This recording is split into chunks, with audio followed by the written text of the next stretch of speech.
ನನ್ನ ಹೆಸರು ಆದ್ಯ ಹಾಗೂ ನನ್ನ ಹೆಸರು ಮುಸಿತಾ.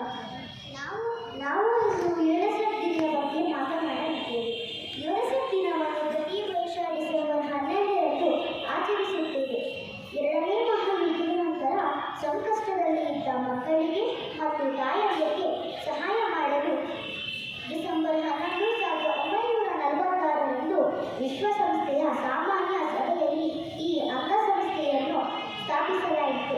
ಯುನಿಸೆಫ್ ಎಂದರೆ United Nations International Children's Emergency Fund ಎಂದರೆ ವಿಶ್ವಸಂಸ್ಥೆಯ ಅಂತಾರಾಷ್ಟ್ರೀಯ ಮಕ್ಕಳ ತುರ್ತು ನಿಧಿ.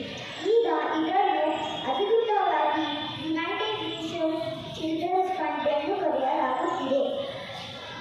ಜಗತ್ತಿನಾದ್ಯಂತ ಕಡಿಮೆ ಸವಲತ್ತು ಹೊಂದಿರುವ ಮಕ್ಕಳು ಮತ್ತು ಮಹಿಳೆಯರ ಕಲ್ಯಾಣ ಮತ್ತು ಹಕ್ಕುಗಳು ರಕ್ಷಣೆಗಾಗಿ ಕೆಲಸ ಮಾಡುವುದು ಈ ಸಂಸ್ಥೆಯ ಮುಖ್ಯ ಉದ್ದೇಶ.